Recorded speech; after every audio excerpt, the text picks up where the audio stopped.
Hey Santa Sue, welcome to our inaugural podcast and our first episode in our newly renovated podcast room. We have our first guest here today, Mr. Foster, and he runs our team's program here. We're so excited to have you. Could you tell us a little bit about your program and just you?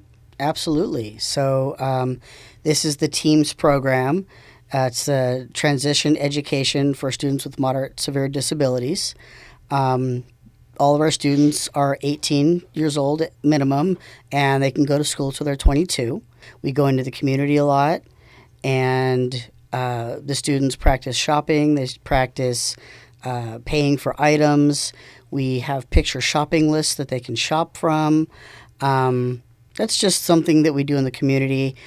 In the classroom, we do have our own curriculum that we work with. Let's see here. I have 8 students, and 7 of the 8 use wheelchairs. So we like to get them out of their wheelchairs and doing other things. So we have walkers and standers and all kinds of other equipment in my classroom that they can utilize and get out of their wheelchairs in. Because can you imagine sitting in a chair for all day long? That'd be awful. I love that. And I was just wondering, do you work with any other programs on campus here? We have teamed up with DMS. When I had a prep period, we used to have the students go to Mr. Tyson's room, and he would teach them about music. And then for a while, they went to Mrs. Giles' room, and she taught them about art. And one year, we even went to Mr. Golden's classroom, and he was teaching them about film. But we don't do that stuff anymore. We kind of just stay in-house and then also go into the community. So do they just hang around with different programs, and do they usually stay with you? They usually stay with me. We're there, and they'll be with me for 4 years. But we do go into the community. So we go to various stores. We go to Target, Trader Joe's. We like Home Goods a lot, and the grocery outlet. And for the students that are able to eat orally, we'll take them to different restaurants. So we go to Taco Bell or Wendy's or McDonald's. I have a student that one of their goals is to go to a restaurant that has the kiosk or the touch screen and order his food that way. You know, lots of different things in the community. A lot of it is based on the student goals. When you do that, how does that work? Like, do you guys go on a bus to these places? So it depends. For instance, today we were supposed to walk to Home Goods, but it was like 48 degrees outside. So I called up transportation and I said, hey, is there any way you can get us a ride to Home Goods? And they said, sure, we'll be right there. So the bus came over. I had 2 students and 2 staff slated to go out. They got on the school bus, and they took them down to Home Goods, and then they brought them back. Other times, we take the city bus. So we'll take the city bus, we do a lot of walking, and then occasionally the school bus. So do they stay with you all 4 years, basically? And do you teach them, like, classes that we have, like English, math, science, and stuff like that? So typically, a student does stay with me for 4 years. Usually when they turn 18 or after they've graduated high school, they come to me, and then they're with me until they're 22. So we teach them functional skills. So we teach them like functional math, okay?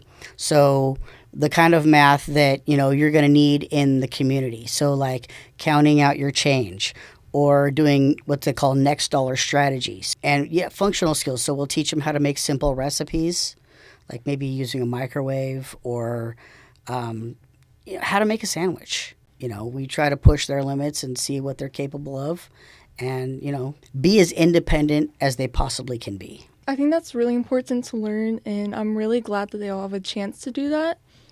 So what inspired you to choose this as your career? When I was younger, I wanted to be a teacher. My goal was to be a teacher for the deaf and hard of hearing. So I went to Moore Park and took sign language classes there. Then I went to Pierce College in the Valley. I took sign language classes there. And then when I wanted to get into the interpreting classes, everything changed to day classes because at that time I had a day job. So that means I would have had to quit my job in order to take all those classes. So then a friend of mine said, hey, do you want to be a paraeducator? I was like, well, what is that? And they told me what a paraeducator was, basically someone who works with young people with disabilities. And so I said, sure, that sounds good. And I fell in love with it. I fell in love with special education and just working with the students. I went back to college and got my bachelor's and then a teaching degree. It wasn't originally what I wanted to do, but it's something that I've been doing for the last 27 years. I was a paraeducator for 12 years, and this is my 15th year as a teacher, actually all in this one program. That's really cool. I think I'm definitely thinking about maybe going into teaching. And I was just wondering, what does this program mean to you? I absolutely love it. Working with the students and seeing, how far we can take them. And watching the little victories. Like I had a student who was using a walker. Now this walker had all kinds of supports on it. It had a saddle. It just had all kinds of supports on it. And then I was watching him and realized he didn't need the saddle. And I took off the saddle to see what he would do. He took off. He just started walking. He didn't need the saddle underneath him anymore. And today, we took him out back in our back parking lot. We have the gate back there. And he went right up to the gate. So, all right, let's try this. So I opened up the gate, and we went out on the sidewalk, and he walked all the way down the sidewalk, up the front of the school, and back in the classroom. It's little victories like that. This is a guy who wouldn't walk more than 5-10 feet. And now he walked all the way around and came back into the classroom, about 100 yards or so. So it's those kind of victories, that really make this job mean a lot to me. Figuring out how students communicate. I only have one student who is able to verbalize his wants and needs and anything else. And everyone else, you got to figure out how they can communicate. Some people are using just their eyes. So you ask them a question and, you put maybe one answer here, and they will look at the answer that they're choosing. And figuring out the way a student can communicate to me is huge, because it gives them a voice. It gives them autonomy over their life, over their bodies. I'm so glad that our students and people get the choice or the opportunity to take that. And thank you so much for everything you do for our school and these people. Absolutely.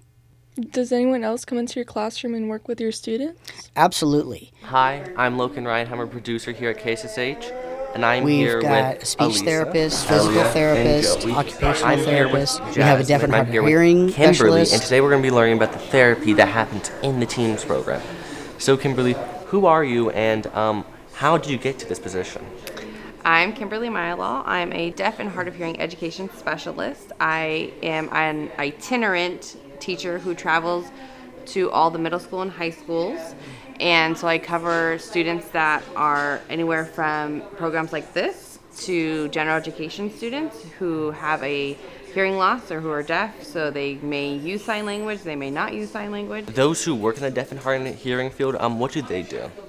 So that is a range of things. They can do something like me where you're traveling from school to school, servicing kids on a one-to-one basis, or you can be in a classroom. Prior to this position, I was in a classroom teaching deaf and hard of hearing kids through sign language. In this specific program, it takes a community. So everyone working together and collaborating and brainstorming ideas, and it really takes the whole team and the community of all the members to help all these students and to support them in the way that they need that. What do you do here in the Teams program? So I am a speech pathologist, and within Mr. Foster's classroom, I help give everyone a voice, because not all students have the ability to speak orally. So we have to find some way to help them communicate their needs, wants, ideas, and thoughts, because everybody needs a voice, right? So ways that we do that would be through communication devices, finding what works best for them. Sometimes they can't point to a communication device, so it would be head nodding or eye gaze, making choices through yes and no, things like that. I am the district physical therapist, and I work not only with CJ's class here in the post-secondary program, but I also work at Garden Grove and a few other elementary schools and middle schools in the district. Who do we have here, and like, what are we working on? This is Joe. I think everyone calls him Joey because we've known him since he was young.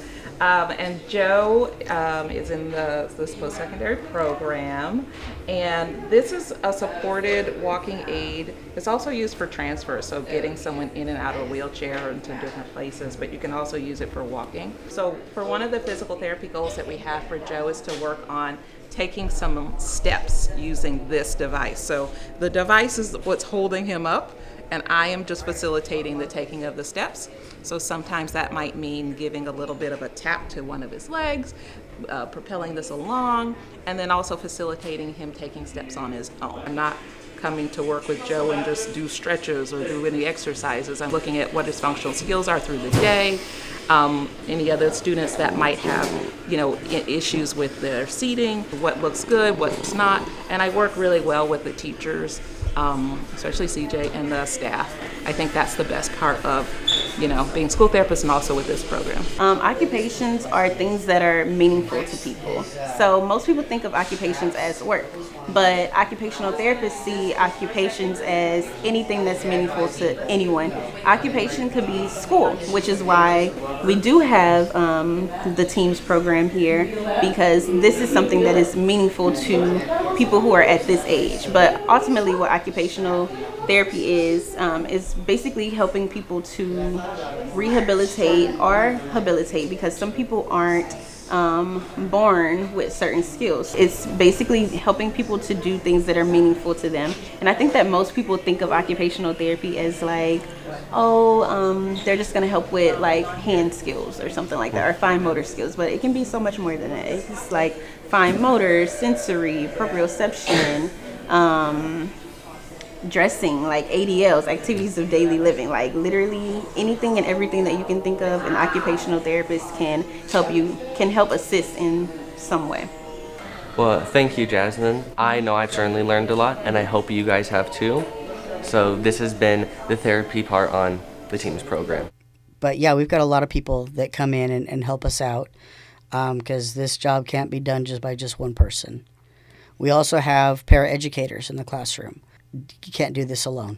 There's no way I could push 8 students or 7 students in wheelchairs by myself. They are really the backbone of our program, and they're what keep us running. I think that's really amazing, though, that everyone gets to work together and just help each other out. Absolutely. We have to work as a team, because otherwise it all falls apart. Yeah. Thank you, Mr. Foster, for being here today and teaching us about your program and just you overall. And I really enjoyed learning about it.